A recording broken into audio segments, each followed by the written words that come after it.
Howdy! This is your friendly neighborhood physics teacher here to help you review for your wave test coming up either on Wednesday or Thursday. And it'll be over the basics of waves and then going in more specific about sound and light waves. So we're going to just do the basic of waves and then we'll go into more detail about sound and light. So basically, what is a wave? Very good question. What is a wave?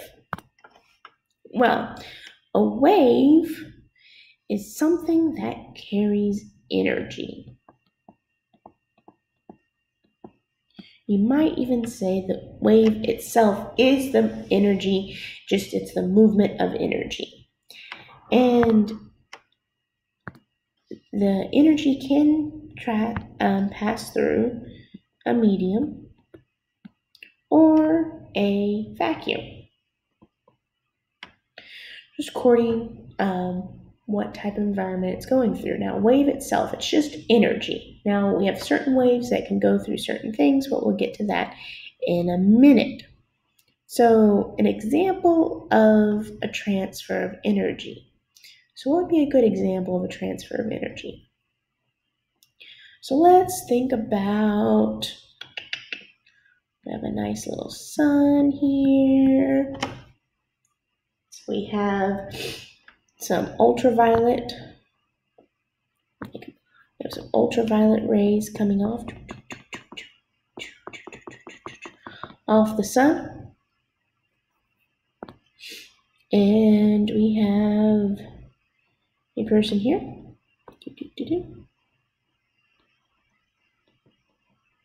That's hanging out in the sun. So that those ultraviolet rays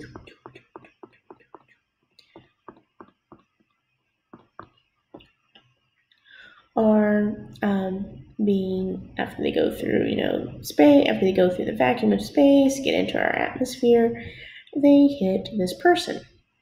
And our body uses what it needs. It can use that energy to take it so we can absorb vitamin D from it, help us absorb our magnesium, all kinds of stuff. So there's an example of transfer of energy. It could be a simple one. That's dealing with light. So let's do one with sound. Transfer of energy with sound. So we have machines that send out these sound waves. The machines that send out these sound waves. And they can do all kinds of stuff. My dad actually recently had a procedure done. He had some huge kidney stones. So he had some huge kidney stones.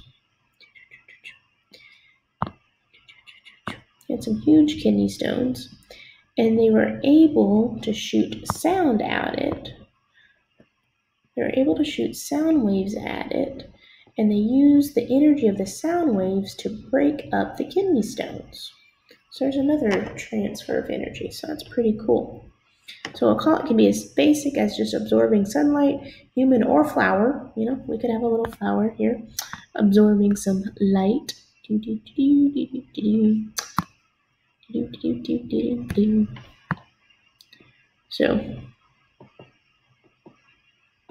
So human or flower could be absorbing light to actually, a machine that produces sound waves to help people out medically.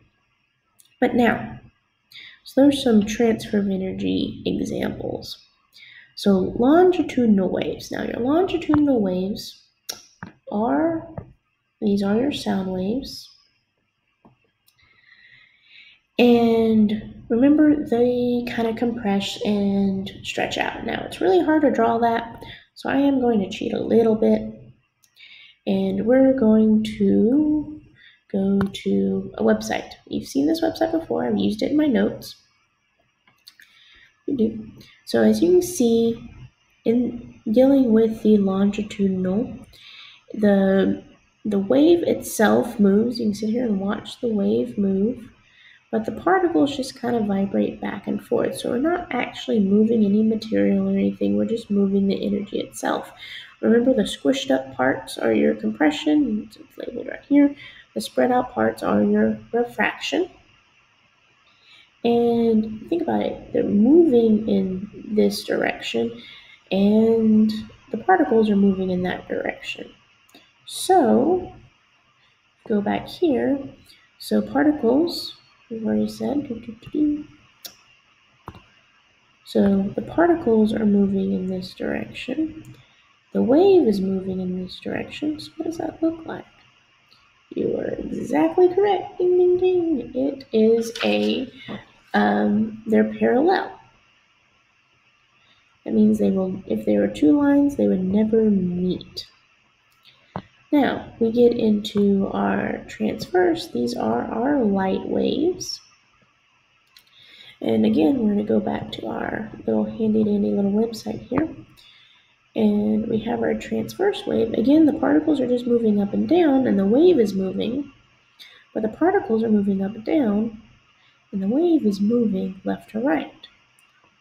So let's go ahead and draw that and see what we get. So if the particles are moving up and down, and our wave is moving left to right, what does that get? Look, we have a 90-degree angle. So that means they are perpendicular.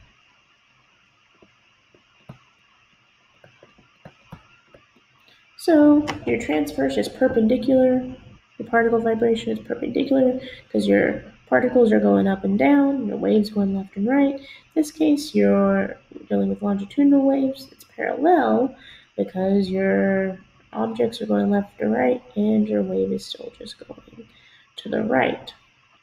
They're just some good basic terms to know.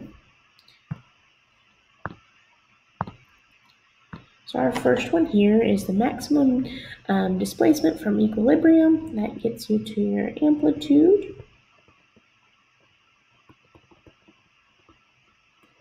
It takes, time. It takes to complete one cycle. Now, one cycle can be seen in different ways. The basic one that a lot of people show would be one complete crest, one complete trough. So that'd be one cycle. That is your period. Now, that is represented with variable-wise with a capital T, and your unit for that is seconds. Our next one is number of cycles of vibrations per unit of time, and it's hertz. So gave us a nice little hint there. So that is our frequency. Frequency is represented by a really fancy little F, and again, our unit is hertz. Material through which a medium wave travels, and I just gave you the answer, is medium. Medium. What wave is required? So this even goes back to thinking about Star Wars here. So it would be your longitudinal or sound. So longitudinal / sound waves.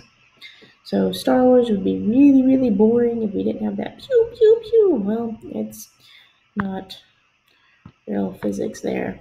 And then what's not required is your light waves or your transverse. It can travel without it. It actually prefers not to have a medium, but it can travel with a medium. Because once it hits our atmosphere, whoop, it's in a medium. That medium would become gas.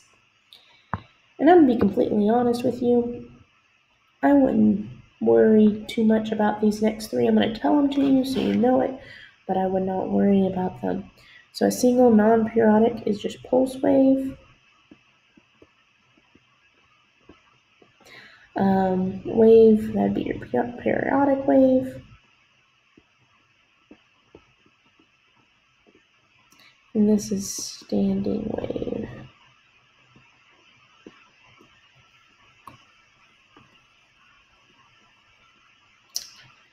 Don't focus too hard on these.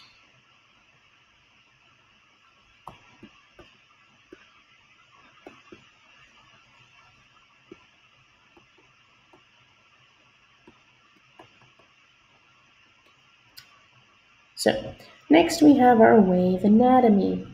And look, my little boxes are moved so you can see what's going on. So wavelength is measured, and we can measure our wavelength in meters.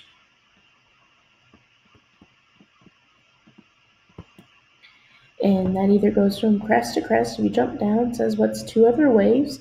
You can actually go from trough to trough, and you can also go from beginning of the crest, go all the way through the crest, go all the way through the trough. That is also considered a wavelength. Think about every second note, It takes 3 notes to make a wavelength. So your amplitude is can go from your equilibrium line to your crest, or it can also go from your equilibrium line to your trough. That is measured also into meters. Your crest is at the top. Think about the crest moons in the sky. Your trough is your bottom.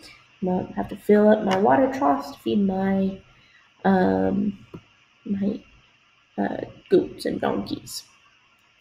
So we just answered this question. This one could go to here, and this one could go to there.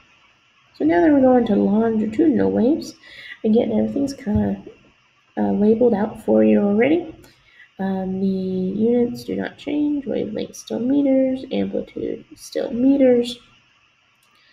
So your refraction is when they're not so compressed, they're kind of spread out. Your compression is when they're squished. There you go. Now we have different waves. Waves can be produced. You have what's called a point source wave, or a spherical wavefront, or you have a plane source or a plane wavefront. Earthquake is a really good example of a spiritual wavefront. Kind of radiates everywhere.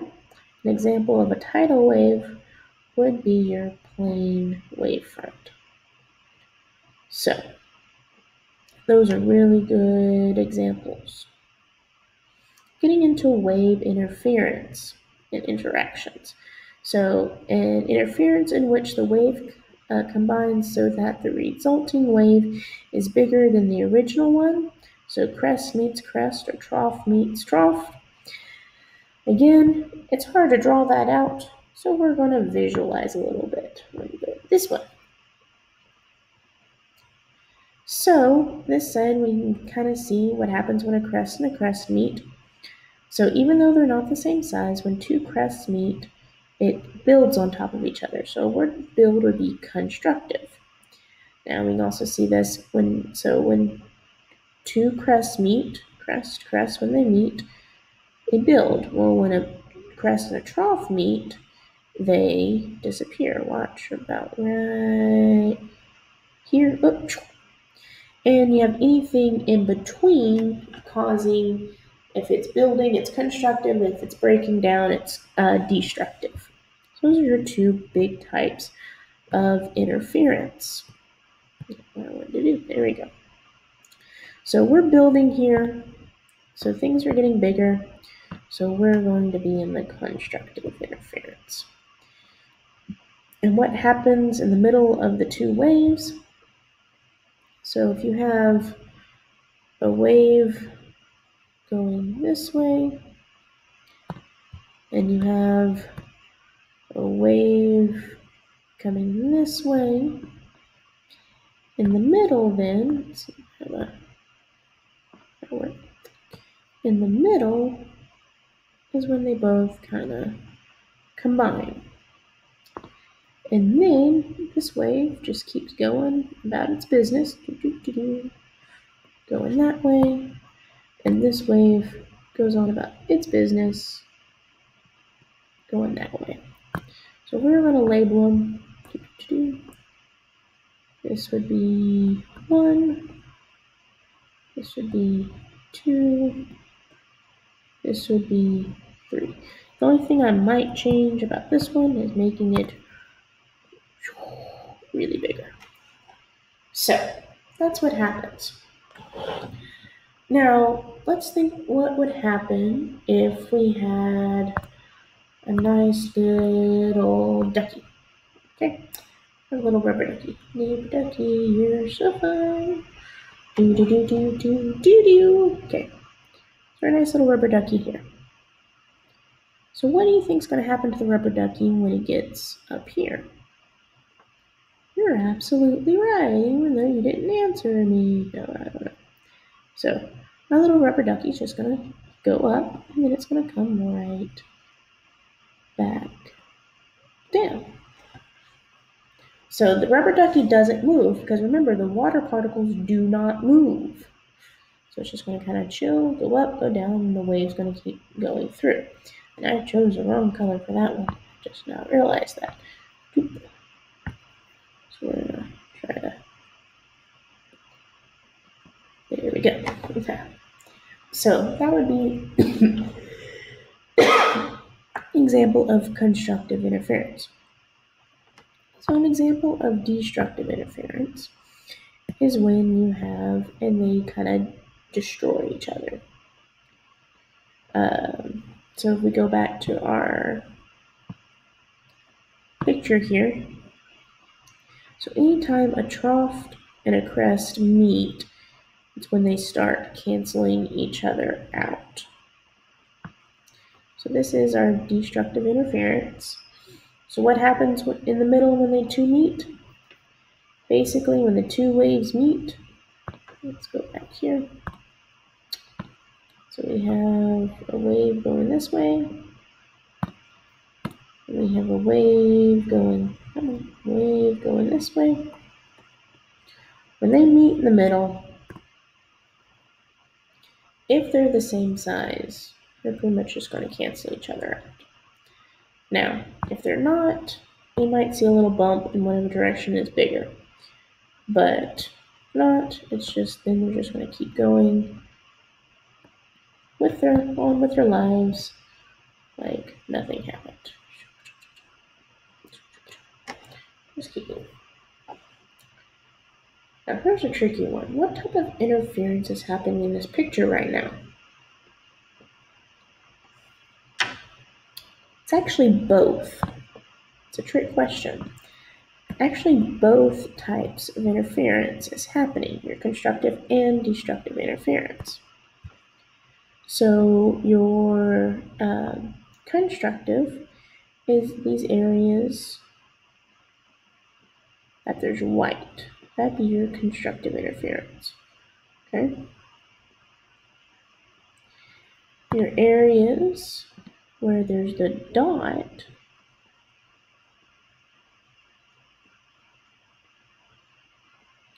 those are destructive interference. So you have both happening in this picture right now. Kind of cool, huh? So formula time. Dun, dun, dun, dun, dun. Formula time. Okay, so we only have a few formulas. So our first formula is that our velocity equals our wavelength times frequency. An easy way to remember this is think about your units. So your units for velocity is meters per second. Your wavelength is meters, and your frequency is hertz. But another one, you can do it, it's pretty much the same thing. Hertz is basically 1 over s. So meters times 1 over seconds is your meters per second. Da-da-da-da. So another formula we have is another way to find frequency. Frequency is your 1 over your period. You have another way to solve them for it. It's if you actually have the vibrations. It can be vibrations over time. Next equation we have is our period equation, and that is time over vibrations. Those are our big equations. So our big equations that we're dealing with right now. So I have some example problems. Let's see if we can do it. Remember, we have to write down our knowns, givens, equations, substitute, solve. So we have a 10-meter long rope. So that's our distance, 10 meters. It makes 240 vibrations. So our vibrations are 240 in 1 minute. So that's our time, is 1 minute. Do we like minutes? Nope, we don't like minutes. Nope, we don't like minutes. We need to convert that into seconds. So that's 60 seconds. So that looks like all the information we got. So those are our givens. Our unknown is period. So let's say we want our period, which is represented with a capital T. So our equations, we're looking for period. So we have two equations that have period. Period is time over vibrations, or we could manipulate this one. But I think we have time, we have vibrations, so let's just use our period equals time over our vibrations. So that just gives us our 60 seconds over 240. You can cross each other 0, you can cross that there. We can simplify that. How many times does 6 go into 24? It's 6 times 4. So we can get our period to be 1/4. Remember, that's in seconds. And can break that down even more to be 2.5 seconds. So our next one is asking for our frequency. Remember, that's really fancy little F. So we have an equation. We can either do vibrations over time, or we can just do 1 over the period. Either or. Let's just do our frequency is vibrations over time. So vibrations 240, 60 seconds. Again, you can cross that out. So that gives us 4 hertz. Do you notice something? 1 over 4, 4. So it's just, what type of relationship is that? That is in a inverse relationship.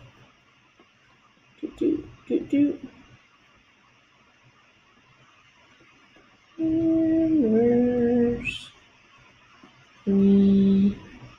relationship. I can't spell relationship. Okay. So, if the wave is traveling, oh no, we have another given. We got another given. So we have another given we can add to our mix. 12 meters per second. So if we are traveling 12 meters per second, what is the wavelength? So we're looking for wavelength. What is the wavelength of the wave? So our equation, we have V equals wavelength times frequency. We need wavelength by itself, so it's being multiplied, so the opposite is being divided. So we get that our wavelength is velocity over frequency. Our velocity is 12, our frequency is 4, so that gives us 3 meters. Now we have another one, last practice problem. So how long you're asking for time does it take for a single wave to travel from one end of the rope to the other? So we're asking for time. This one is a little tricky. It's just like your exit ticket. You have to remember that distance,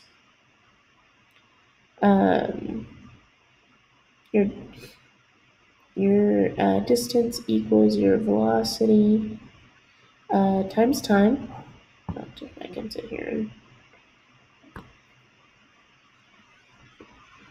Distance times time. So you have your distance. It's 10. You have your velocity. Looking for your time. You divide. So your time ends up giving you 10 over 12. I'm getting my calculator right now.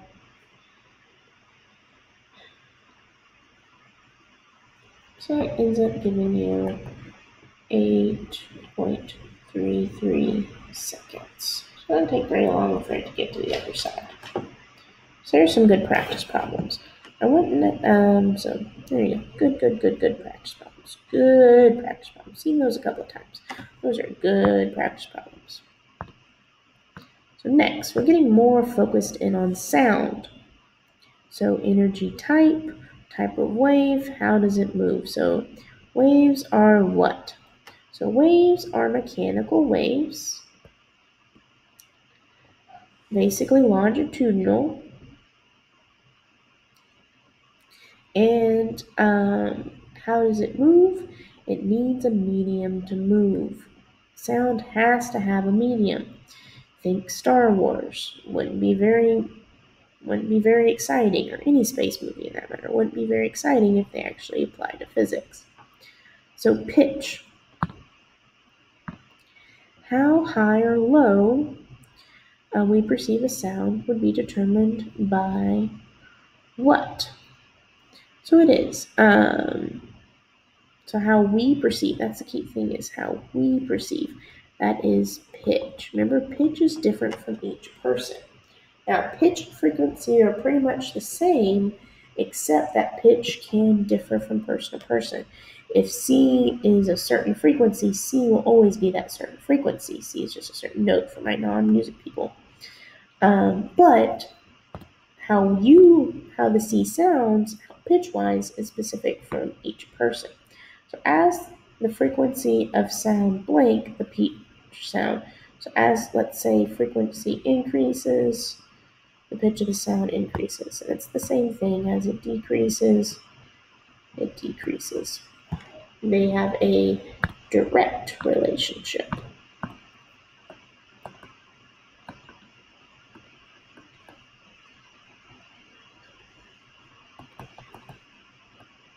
And a direct relationship. So amplitude. The blank of the sound wave corresponds with how blank the sound is. So basically the energy of the sound wave, so the energy of the sound waves correlates to how loud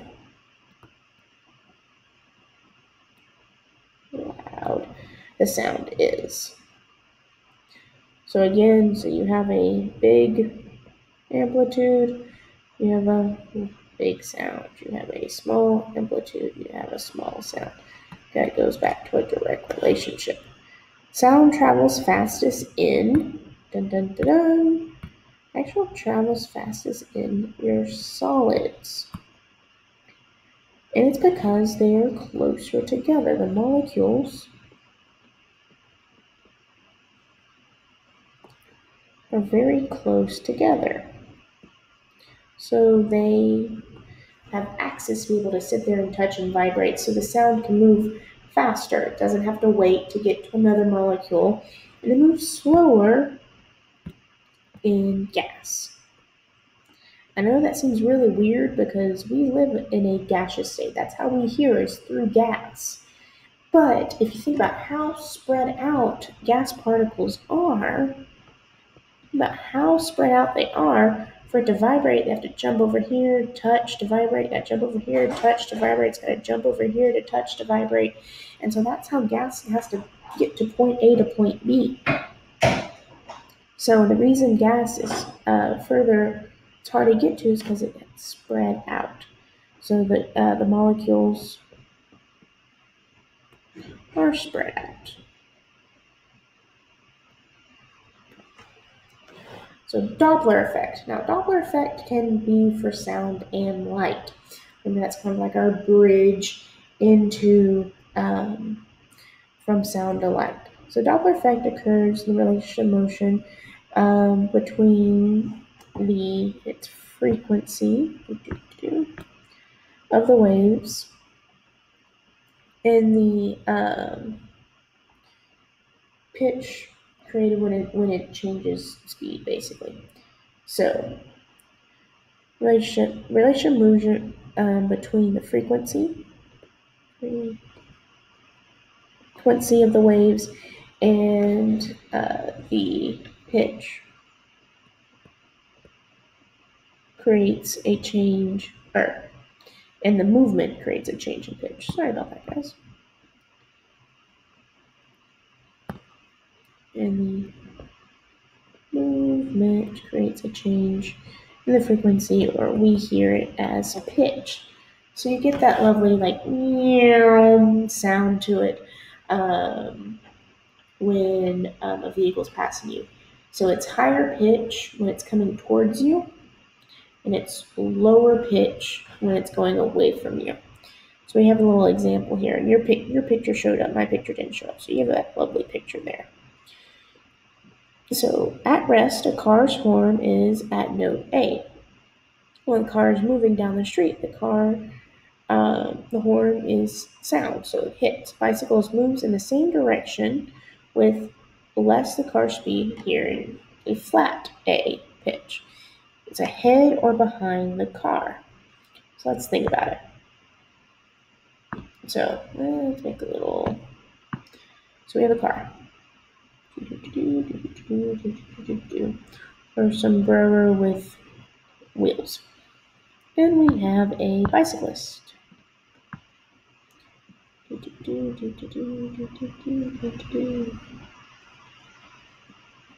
Looks more like a scooter. Okay, so he's now becoming a scooter because it's easier to drive.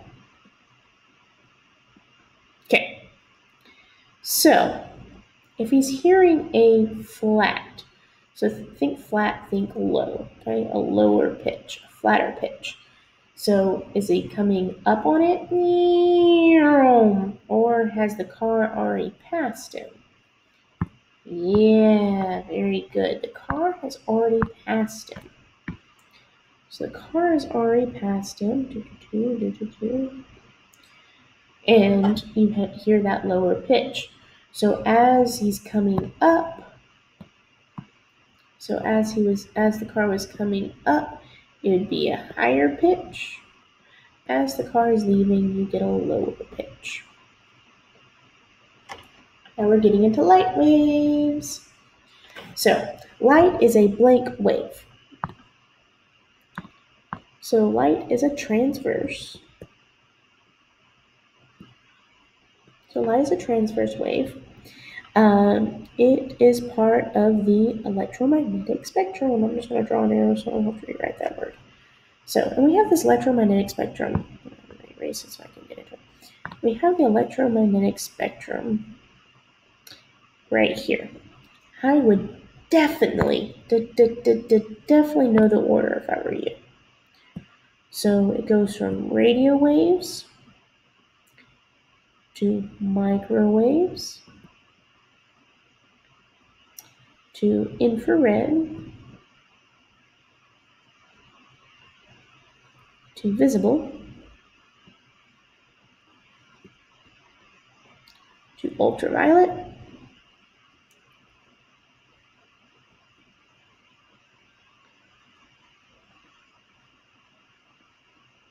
X-rays to gamma rays. So I would definitely know that. Maybe make something to remind you, like RMIV.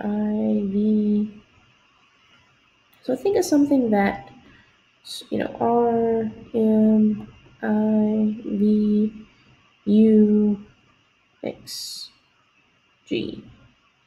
Maybe think of a saying. I can't think of one on the top of my head, but think of a saying or something to remind you of the order. Now, your radio waves have a high wavelength,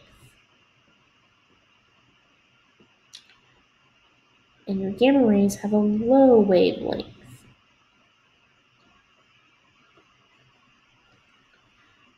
And that, it slowly, it increases this way.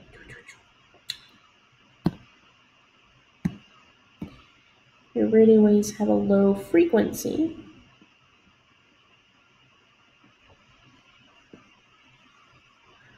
and your gamma rays have a high frequency.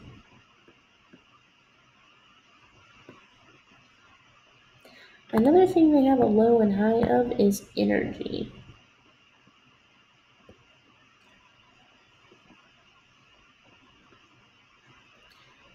Now, this one's a tricky one. What's the speed of light? Yes, 3 times 10 to the 8th meters per second. It's the same for everything. No matter what it is the same. It is the same, it is the same, it is the same. 3 times 10 to the 8th meters per second. It is the same. Please, please, please. It is the same. Okay, so then you can come up with a couple of little examples. So using communications, radios, microwaves, you can do it for cooking. So cooking, your infrared, you can do it for hunting. Your visible, you use it every day. That's what we see in. Your ultraviolet, you use it to sterilize your medical instruments. X-rays, we look at bones. Your gamma rays, we do it to cure cancer, or a way to cure cancer. So draw a wave with high frequency.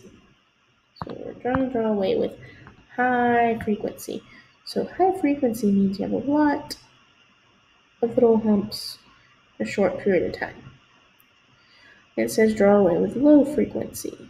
So that is when they're more spread out. Draw with high wavelength. So again, that's when they're more spread out. Low wavelength when they're closer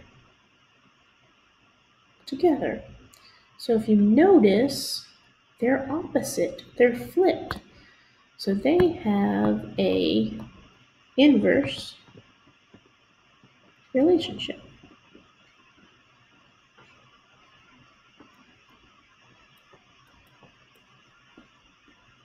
The inverse relationship. Oh, here it is. It's again. What's the speed of light? 3 times 10 to the 8 meters per second. That is the same for any form of light we're dealing with. What is the formula used? Remember that C equals. What is the formula used to find frequency and wavelength of the electromagnetic spectrum? Rearrange the formula to solve for frequency and wavelength. So, dealing with electromagnetic spectrum, that means instead of a V, because that is technically V, but we're going to be using C. So, C equals wavelength times frequency. And then you're just going to rearrange it. So, you have C equals wavelength times frequency. You're wanting to solve for frequency. So, you get frequency equals C times wavelength. And then you do it again to get wavelength by itself. C frequency. So since you're multiplying, you have to divide to get it by itself. Does the speed of light change with a different light? No, it does not. No. Oh, a nice little practice problem. So don't forget to write down our givens. Equation substitute solves to a given is we have frequency. So our frequency is 6 times 6.78 times 10 to the third, that should have been raised, hertz. What is the wavelength? So we're looking for our wavelength, but we only have two numbers. How are we supposed to solve for something if we only have two numbers? Oh, that's right, a constant. We have speed of light, which is 3 times 10 to the 8 meters per second. So we're going to end up using this equation right here. Wavelength equals c times frequency. So your c is 3 times 10 to the 8th, and 6.7 times 10 to the third. I would put parentheses, or when you're putting that into your calculator, I would put parentheses. This makes life a whole lot easier. So we're going to do divided by 6.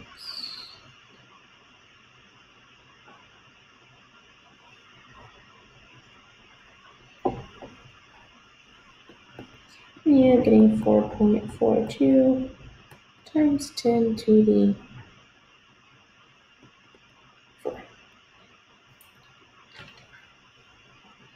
So, plane mirror. Okay, the angle of incident is blank the angle of reflection. It is the same. That is the law of reflection. That is the definition of law of reflection. So, now, which side is the image located? It is located, so if you have like a little picture here, stick figure, you have a mirror, your image is going to be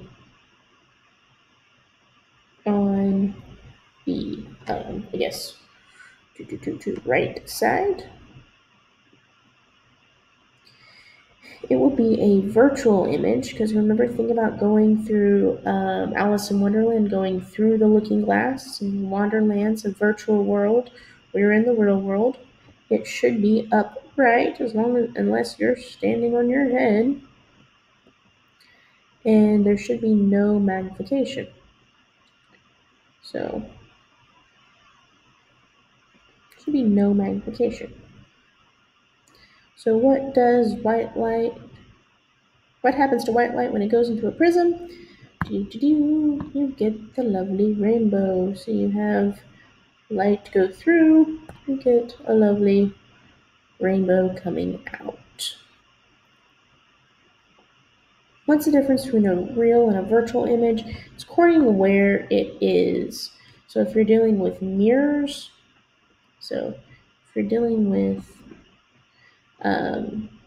mirrors, here's your mirror. So this side would be real, this side will be virtual. If you're dealing with lenses, they're flipped. This is your lens. This side is virtual, this side is real. Just think about it when you're, and if like that's if you're standing over here, sorry. Think about it, because when you use a lens, you want to look through the lens. So your image should be there, because that's what you're looking at. You see your reflection, but you have the virtual world versus the real world in the mirror. So dealing with your concave lenses, so which side should it be on the image? I actually have a little cheat sheet on this one. I got a it's concave. We are talking about concave. No, that's convex. We need concave. Okay. So dealing with the concave, this is your actual object here. If you notice, and if you remember playing with your optics, it kind of converged on this side. So, knowing with it, so it would be your image would be on the left side. It would be a virtual image, because when we're looking through a prism, we don't want it to be on the same size we are, which it is. In this case, it is upright. but it was a little bit smaller. Now a convex lens, it flips, and it is on the right side, correct side, just the right side. So it is on the right side. We have a real image, but this is inverted. Means it's flipped upside down, and it's a little smaller. Almost done. So why do we see plants in green? So why do we see plants in green? Well, think about it. Remember when light absorbs? Come back. So we have a nice little funky little leaf there. Well, when light hits it, it's absorbing all the colors but green, which is reflecting back out to us. So light goes in and absorbs all color but the color green, so it reflects back. So if you remember, wave is energy, so which one is hotter, a white truck or a black truck? It would end up being the black truck, because the color black is the lack of color. It's absorbing all the colors, and so nothing is getting reflected back to us. The white truck, it's reflecting all the colors. And so if you think about that truck, it's absorbing all of that energy. Let me scan through my thing and make sure I talked about everything. I think I did. So if you have any questions, don't be afraid to email, remind, Schoology. So that is everything. Happy studying. Bye.